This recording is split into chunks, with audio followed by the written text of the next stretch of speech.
Hello, everyone, and welcome to the Rundown. I will be your host today, Craig DeLuz, coming at you from the West Coast, the left coast, behind the Iron Curtain, otherwise known as the Sierras. But as we all know, I do not do this program by myself. No, I am today's co-host. My name is Mike Piroworski, coming to you live from the East Coast. That makes me the co-host from the East Coast, the coast with the most from the co-host with the most, here on the Rundown, where we promise to bring you 2A views of conservative news. Craig, guess what day it is? Hey, Mike. Guess what day it is? Guess what day it is? Mike. What day is it, Mike? Uh-oh. Mike. What day is it, Mike? It's hump day. It's hump day. That's right, folks. It is hump day. This is the day where we begin the weekend, or at least we attempt to begin the weekend. It is afternoon where both of us are at. It's a little bit later, obviously, there in Florida than it is here in California. But I think the weekend, I think we're getting it off to a good start. Not so bad, sir. I got a new batch of beverages back here. Going to have to take a look at. I believe I shared those with you yesterday. So I have to go one by one and sample each one and start the weekend off right. Yes, that is going to be a lot of fun. You know, it helps that this is a holiday weekend. So, Holiday. Yeah, starting with Good Friday, I really don't know anybody who really works on Good Friday. It's really just Catholic the anyway. which, by the way, that makes today even easier because, there's Thirsty Thursday and then there's Good Friday. Right. And today would be? Hump Day. Is it not Ash Wednesday? It is Ash Wednesday, and as you know, I am not Catholic, or at least I'm as I like to refer to, a recovering Catholic. I was raised Catholic, so I don't have the whole ash on the. I'm joking with you. Ash Wednesday was probably a month ago. Yeah. It starts off. That's at kicks the off beginning. Lent. Exactly right. That's marks the beginning of Lent. But yeah, no, I don't do. Yep. I Which remember is for the 40 longest days time, from it's like I Easter. never really thought about it. I was like, why are these people walking around with ash on their forehead? Yeah. Yep. It's a new style. It's a new thing. It's the new resurrection. Yeah. So It is, but it's good stuff, and it is. I will say this: it is good to see people practicing their faith in public. listen, I'll tell you what. You and I have said this before. We're talking about the demise of society and criminals and kids and all that nonsense. That I would bet the rate of people that go to church these days is probably 75% less than used to go when we were kids. Oh yeah, it was just, even if it was something that you did not believe as a kid, it was something that you did as a kid. Yeah. That's just kind of, Yeah. and it's, I always like to put it this way. It gives you that, at least that foundation of there is right and there is wrong, and there's an objective Morality. right and wrong. Yeah. And, Yeah. you need to take a look at it and check yourself and make sure you're doing right. If nothing School else, taught you you get that out of reading. it. Yeah. School taught you reading, writing, and arithmetic, and church taught you morality. Exactly. Or parents taught you morality, with the, But listen, the the church belt. was one where it was, it was clearly, part of the agenda with the what do they call it? What do we call it? Sunday school.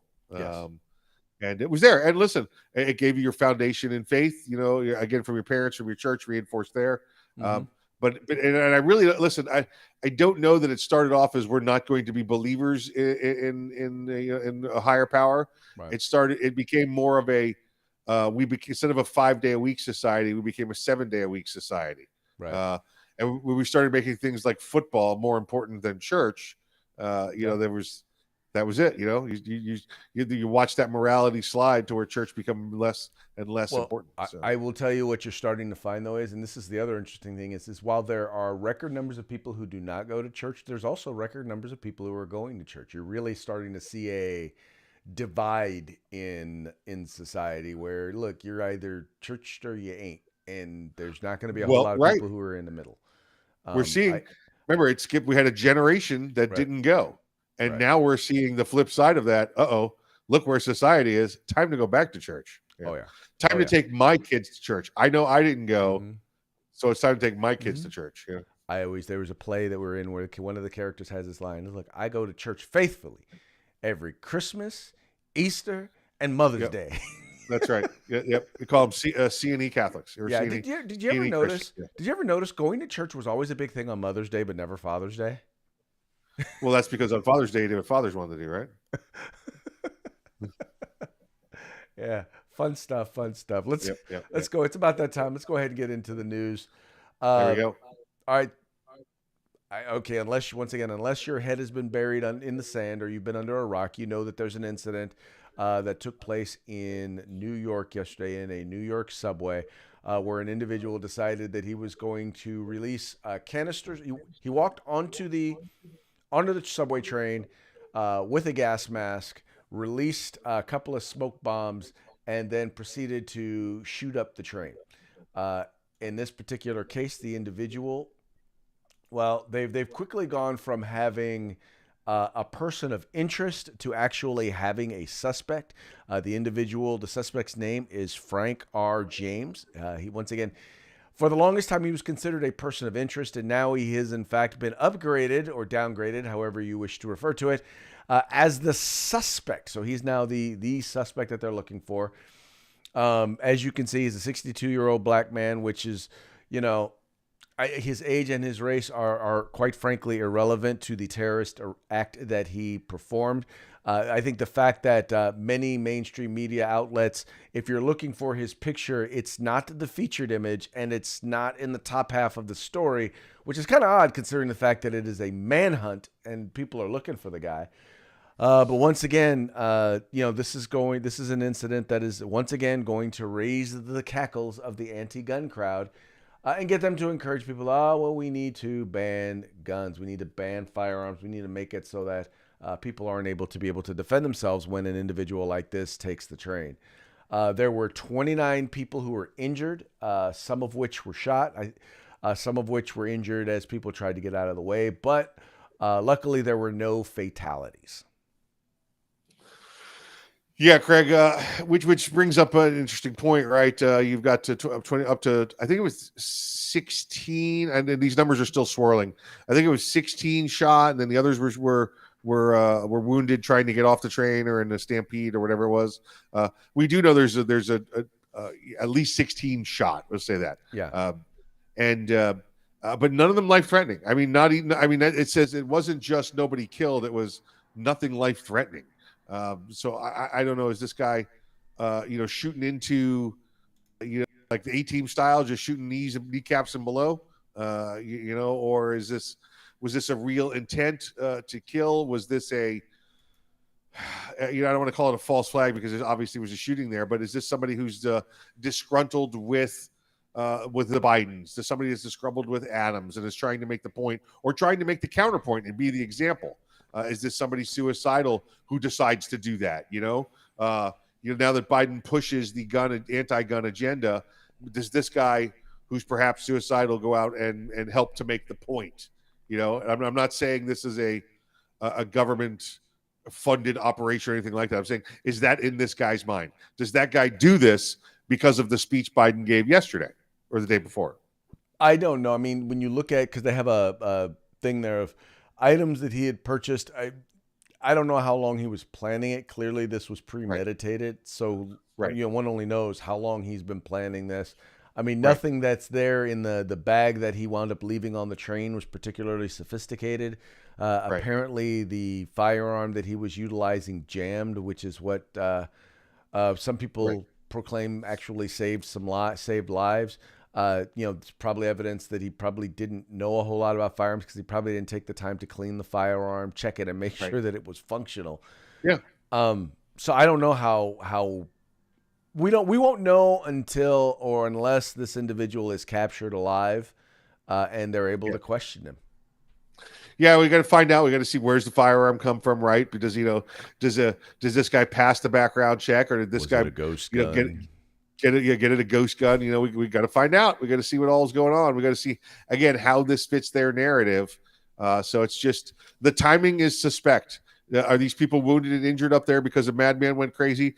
Absolutely. All right. So track what we're saying. I'm just saying that does watching the president's speech set somebody off to go do something like this? That's the question. Well, and we've seen whether it's the president's speech or whether it's propaganda videos put out by Right. terrorist organizations, Right. or some of Yeah. these left-wing politicians out there. I mean, we've seen acts of violence instituted by quote unquote lone wolves who were motivated by something that they saw from someone who they probably didn't even know, but who evidently said something that may have set them off. So you're right. We don't know exactly what it Right. is, but I think it's This important could that be we anything. find Yeah. out. Yeah. Yeah. His name's what? Frank James, right? When they capture him, he might tell you that was his slave name and is now Mohammed bin Salami or something like that. We don't know. We don't know. We don't. You are correct. We do not know. What we do know is we do know that the racial sensitivity training that you took did not stick. What are you talking about? Just pointing out some facts. That's all. Mikey.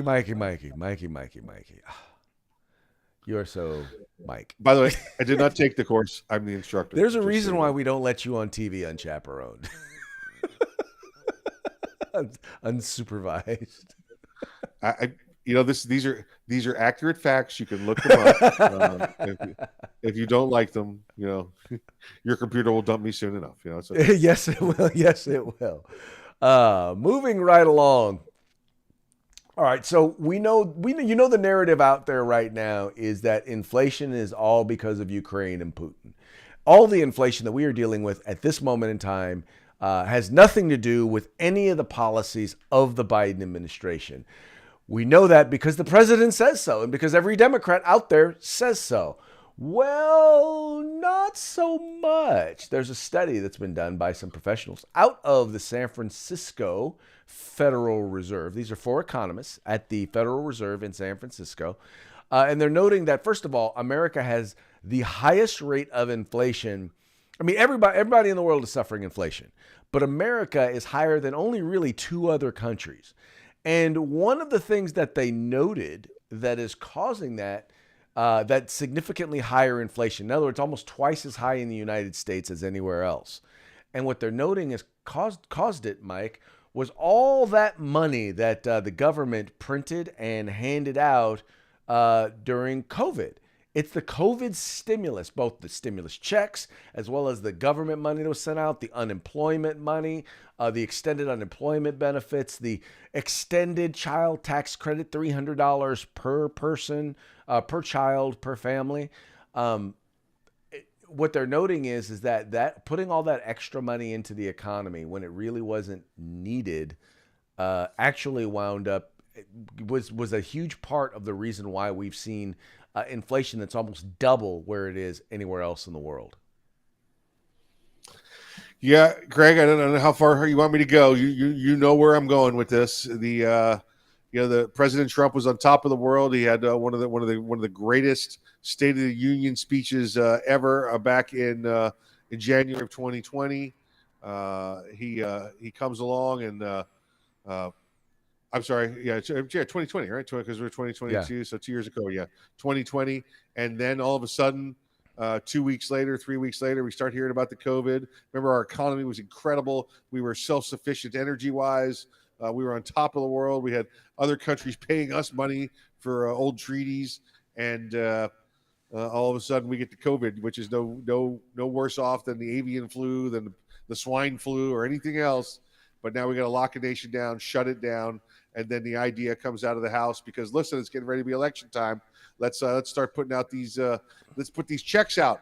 We'll put the checks out. It's a win-win for them, Craig, because if the money sticks, they'll get to claim it was their idea. Don't vote for Donald Trump. If it fails, and Donald Trump gets reelected, they can say, well, it's Donald Trump's fault that the economy's still in the toilet because he put these checks out there, and we find out, just like the Reserve said right now, they did not help the situation.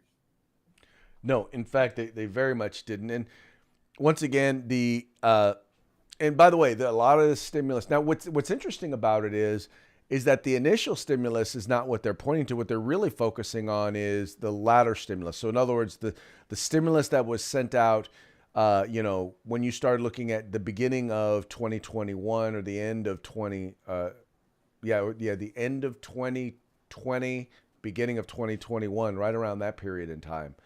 Right. The fact is that you had an economy where, quite frankly, you sent out money that didn't need to go out, and you put Right. more money in the economy than needed to be put into the economy. And as a result, and on top of that, a lot of people, the initial money, they didn't spend it, they saved it. They put it in Because their they didn't account, have and anything. They paid down their debt Right. because, frankly, what they had to spend it on. A lot of people were at home. I mean, other than home improvements and stuff like that, people weren't spending a lot of money. Well, then all of a sudden, so you had the money that you had sent them initially, they had saved, and then you sent them more money, right? You told people, don't go back to work because I'm going to pay you more money to sit at home. Right. You had all that. Then you add on top of that supply chain issues, right? All of that other stuff, and that exacerbated. So now all of a sudden you had, not only did once people started coming out of their homes in 2021, not only did you have increased demand, but you also had decreased supply. So what did that do? It shot it up. Then you made it more expensive for the stuff to get to people because you said, yeah, we're going to go from being net oil exporters to being net oil importers. Yep. And you're going to put now our economy in the hands of Russia, in the hands of Saudi Arabia, in the hands of Iran, basically a bunch of countries that really don't like us. And then we wonder, you know what, Craig? gee, why did the prices of oil go up? Please, Mr. and Mrs. Don't Like America, would you please produce more oil so that you can make less money per barrel and our economy can get better?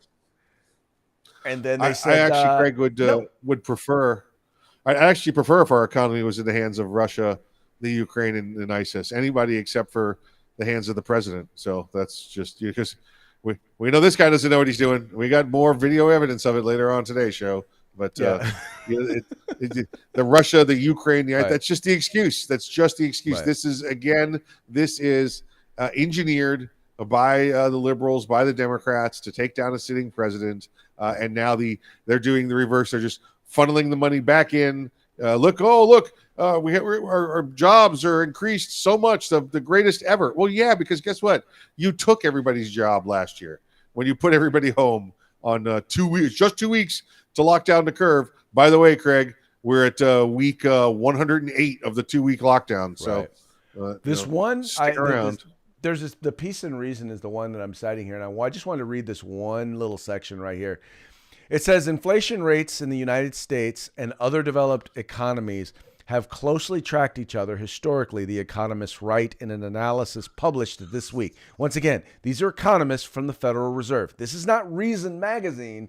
These are people who work for the government, right?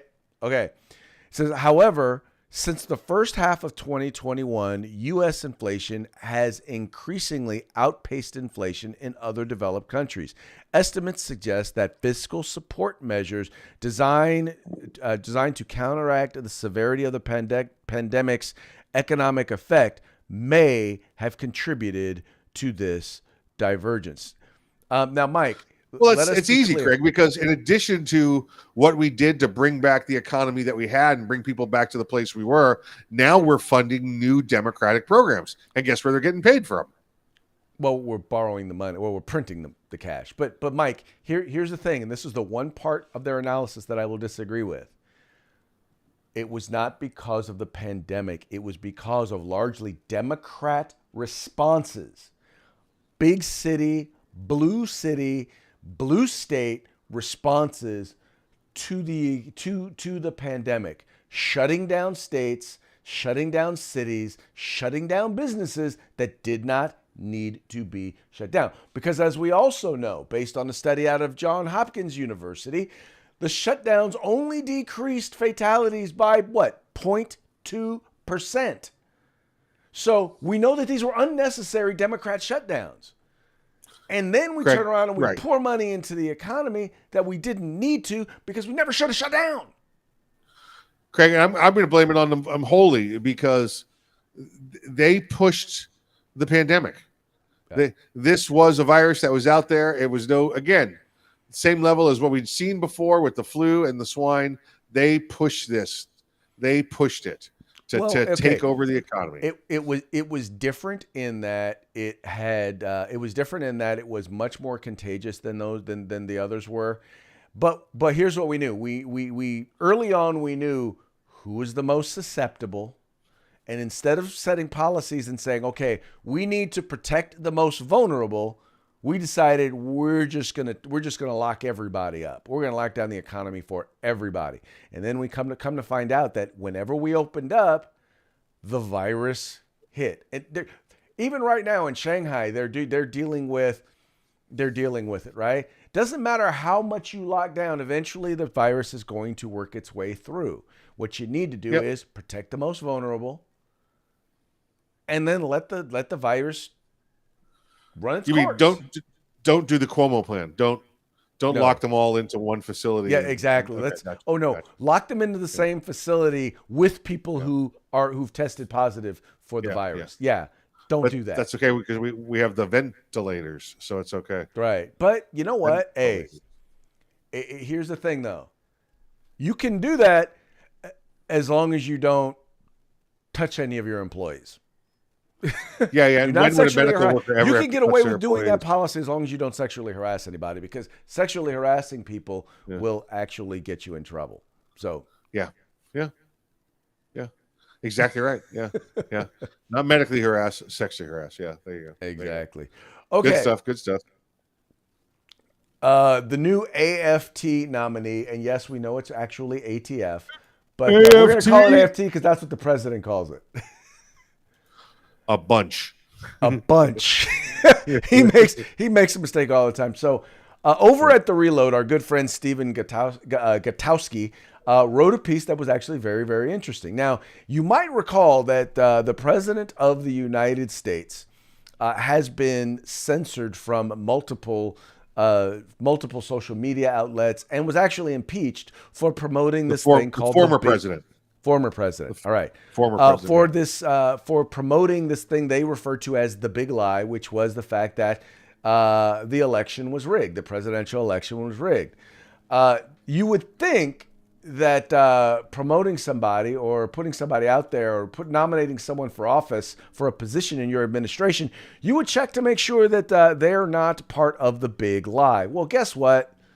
Biden's new ATF nominee on 17 different occasions via social media, and the evidence is there, basically claimed that Ohio elections are rigged. So in other words, here's a guy who's promoting the big lie, and yet now he is being promoted for one of the highest law enforcement posts in the entire country. The hypocrisy is just oozing out of this particular story, Mike. Yeah, so listen, David Waco Kid Shipman does not get the nomination. So rather than the Biden administration trying to go find somebody that could be, I guess, a little bit less controversial, they found pretty much this guy's twin brother, right? It was a Dettelbach, Steve Dettelbach. Like we said before, he is clearly anti-gun. He's promoted everything that he's ever done throughout his career. We got to get rid of guns. We have to find those that commit the gun crimes and up their sentences. I don't know. How about an idea, Craig? How about you just serve what you got, huh? How about we give them the actual sentence, the actual crime, that they did for, so keeping them in jail as they're supposed to be to keep them from committing further crimes. Anyway, this guy wants to take your guns away. He said he wants to take your guns away. They've gone from one gun grabbing, politician basically to another gun grabbing politician. It's no difference, folks. This is one to man the phones, get on the computers, do whatever you can. It's time to start calling. It's time to start calling your senators. Let them know what's up. Let him know, because this guy is promoting the big lie. Here are some of the 17 tweets that he has out there. He said, the political system is broken and my opponent can't fix it because he helped break it. In 2011, he hid in a secret hotel room with partisans to rig Ohio election maps. Here's the next one. From an election official, this piece is a chilling indictment of the Husted DeWine record in Ohio of voter suppression. Today I'll be laying out a case to working men and women. Career politicians have rigged the system in Columbus. Oh, here's a good one. Regardless of what SCOTUS, that's Supreme Court of the United States, regardless of SCOTUS' decision on purge case, Ohioans have a chance to send a message and elect officials in this November. We don't tolerate politicians who try and rig our system at the expense of citizens' rights. Here's a dude who claimed, now, he's not, by the way, the only Democrat politician to claim that an election was rigged. We have the president of Georgia, Stacey Abrams. Right. She has claimed that elections were rigged. You have Hillary Clinton, former Secretary of State, former First Lady, who claimed the elections were rigged. For some reason, none of them have been banned from Twitter or from Facebook. For saying the elections were rigged, yeah. For saying the elections were rigged. Right. None of them have come under the ridicule of the New York Times or the Washington Post or CNN or MSNBC for once again promoting the great lie, the big lie that the elections were rigged. These folks are undermining election integrity, right? They're undermining our national elections. But when a Republican does it, they're promoting the big lie. Well, which is it? Either they're rigged or they're not. Yeah. It's pretty amazing to watch how hypocritical they could be, right? This guy right here, the AFT nominee, decided that he was going to outwardly say it, that the other is Yost, Attorney General Yost is the other candidate, that he had lied, he had cheated and manipulated the system. But we get half of the other side that a Republican, like you said, complains about, and boom. We're gonna get woke on him now. All right, whatever. Yep. Go ahead. All of a sudden, go back to where he came from. Funny how that works. On the other side, I'm going to note this. Now, this is a story, folks. Nationally, we're probably the ones breaking this story because the mainstream media is not going to report this story because it is one that it has to do with two things. Number one, it has to do with promoting fatherhood and the family, which we know the mainstream media is more supportive of the idea of tearing down the family. But they also know you're not supportive of that. But this also puts Governor DeSantis, Captain Florida, in a positive light.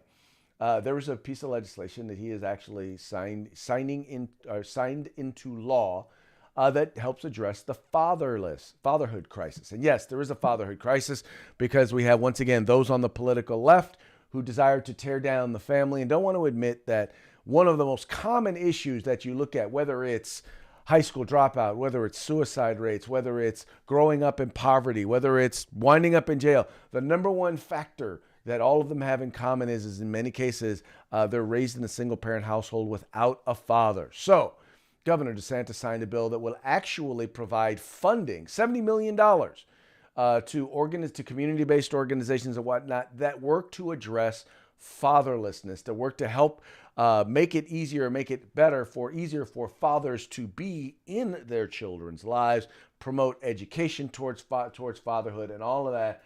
And I wanted to share this story because, like I said, this is something that you will not see the mainstream media. They will not put something out there that will promote him in a positive light like that.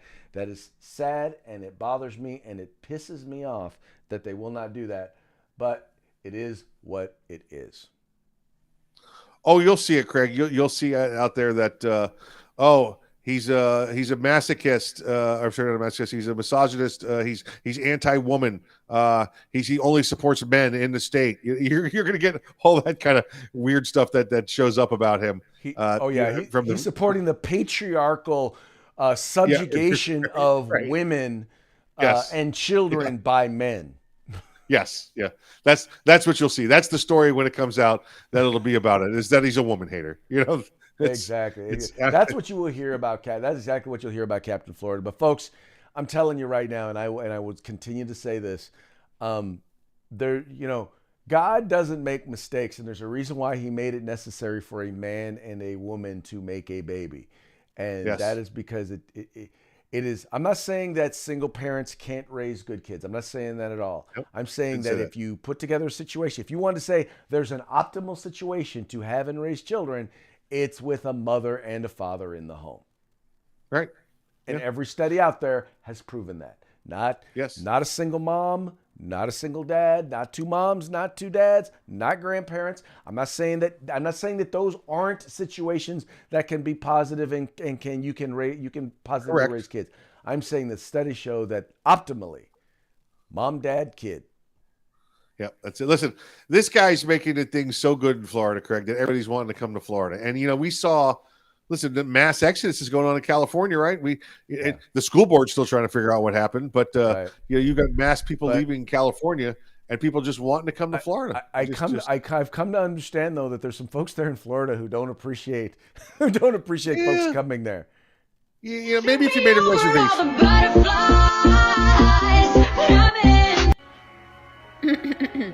We are full. Leave us alone. Go somewhere else. Yeah. She sat half a day in traffic. That's clearly what happened here. She got in some of that tourist traffic and some of that newcomer traffic, and she's done. She's done. Yeah. Well, done with people who come to the worst part. Here's the thing. I don't think people mind other people from other states coming there, but here's the deal. There's a reason why you're leaving the state that you are leaving. There's a reason why you're leaving that place, right? Yep. Trying to make the place you're going to like the place you just were forced to leave. Yeah. That's stupid. It didn't work out for you there. What makes you think it's going to work out for you in this new place you're moving to? Yep. Exactly right. How about that? Exactly. How about you not try and make it like where you came from? Leave your politics at home. Listen, I don't care. However you took care of your yard in your old state, do it differently here. All right. It didn't work there. Don't bring that nonsense here. Not that hard to figure out. Yep. Now I have to say this next video. First of all, for those of you out there who have issues with I don't know how to put this. For those of you out there who don't believe that, who had problems with Trump and were like, oh, he's an international embarrassment. I don't recall ever a piece like this being done by a foreign government, a piece like this making fun of Donald Trump. I know that a lot of our folks did it, but I don't remember, in particular, in this particular case, this is a piece put out by by a Saudi television station, by a Saudi network that is owned by the government. All right. Yes. So this tells you what they sanctioned think. by the government. Yeah. This is sanctioned by the king, sanctioned by the government. Yeah. Right.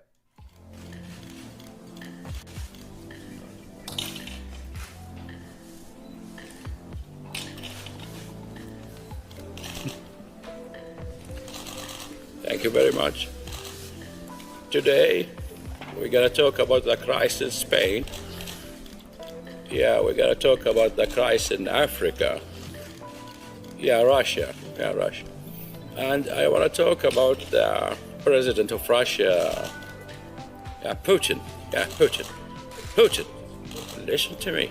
I have very important message to you. The message is, and the president of China, I didn't finish Russia. Thank you to correct me, First Lady. Yeah,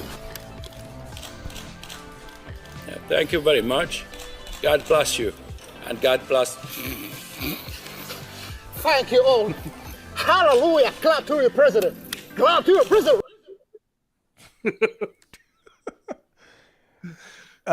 Just so you know that literally, I mean, that does not go on TV if the Saudi royal family does not approve of it. So that tells you what they think of Joe Biden and Kamala Harris. If that goes on while Trump is president in Saudi Arabia, Trump goes like this. Ha ha ha. Send the bombers. Send the bombers now. I think he'll close Trump towers in Dubai. But so there's only one issue that I have with this particular piece is that it actually makes Kamala look like she knows what she's doing. I did like her hood voice at the end. They got that right. It was definitely better than Clap for your president. The Biden accent. Anyway, folks, that's those are our coming parting from shots folks today. Yeah. Make sure you guys understand it. That's coming from foreign government. That's coming from a major world power. Yes. All right. Exactly. That tells they're you what out there they making think fun of of our this president. Guy. Yeah. And Yep. by the way, that Yep. once again, that's just so for those of you who thought we were the laughing stock of the world with Donald Trump. Here's the thing: I don't know that I will not sit here and tell you that other world leaders respected the United States with him as president, but I'll tell you what, they sure as hell feared us. And Yeah, sometimes they answered that damn. I'd rather be feared than respected. They answered that damn phone when it rang. Yes, Mr. President. Yes, Mr. Yeah. Hey, how about a quick shout out to our sponsors, Mike? Let's say hi to our good friends over at Guerrilla Machining, Grid Defense, and of course the fine folks at the California Republican Assembly. Yes, folks, please remember, go to their websites. Links are in the description of this video. Go there, support them as they support us, supporting you. Also, please remember, like, share, subscribe. There's tons of ways that you can watch or listen, whether you're watching us or listening on OpsLens, whether it's on Facebook, YouTube, whether it's via 2A News or via Arms Room Radio, or whether you're listening to us on Apple Podcasts, Google Podcasts, Spotify, where you can listen and or watch. However it is, make sure that you are sharing it with your friends so that they know where to find the best 2A News and conservative views, folks, and that's right here at The Rundown. That's it. Thank you for joining us today on Hump Day. We'll see you tomorrow.